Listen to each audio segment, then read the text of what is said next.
Hello বন্ধুরা, আজকে তোমাদেরকে জানাই হ্যাপি গণেশ চতুর্থী। আজকে সারাদিন পুজোতে ব্যস্ত থাকার জন্য সেরকম কিছুই ভিডিও করতে পারিনি, তাই ভাবলাম রাতের ভিডিওটা অন্তত করি। তাই রাতে বানাবো আলুর সবজি আর লুচি। আলুর সবজিটা বানাবো দই আলু, একদম সাদা, কোনো হলুদ হবে না এখানে। আলুগুলো সেদ্ধ করে প্রথমে আমি কেটে রেখেছি। তারপর কড়াইতে তেলের মধ্যে জিরে, তেজপাতা, শুকনো লঙ্কা ফোড়ন দিয়ে সেই কাটা আলুগুলোকে দিয়ে দিলাম।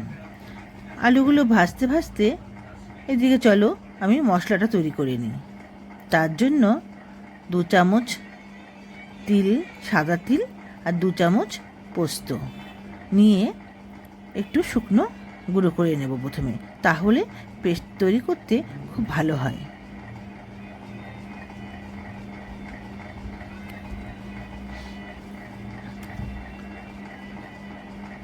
আর কটা ঝালের জন্য কাঁচা লঙ্কা, একটু ঝাল ঝাল টকটক মিষ্টি না হলে ঠিক লুচির সাথে জমে না।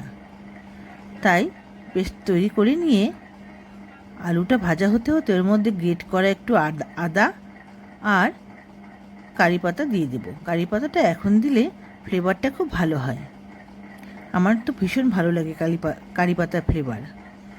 এখন নাড়াচাড়া করতে করতে তারপর আমি সেই মশলা পেস্টটা দিয়ে দেব।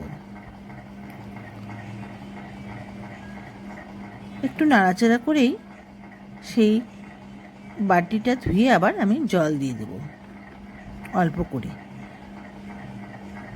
ভালোভাবে নাড়াচাড়া করতে করতে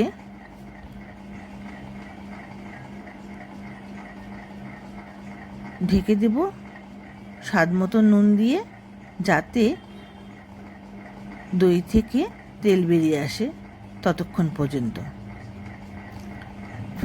আর আঁচটা কিন্তু খুব কম রাখবে। এবার ঢাকাটা তুলে 3 মিনিট পর স্বাদ অনুযায়ী মিষ্টি দিয়ে দেবো একটু। তারপর এদিকে গরম জল করে রেখেছি, সেটা দিয়ে ভালো করে নাড়াচাড়া করে ব্যাস 3 মিনিটের জন্য একদম ফুটতে দেব হাই ফ্লেমে। ফুটে উঠলেই ভালো হবে। তারপর ব্যাস একটু ঝোল ঝোল রেখে নামাতে হবে, না হলে পরে একদম গাঢ় হয়ে যাবে, যেহেতু তিল আর পোস্ত দেওয়া আছে। এদিকে লুচি বানিয়ে নিলাম, আগে থেকেই মেখে রেখেছিলাম আটা ময়দা মিশিয়ে। এখন লুচিটা বানিয়ে নিলাম।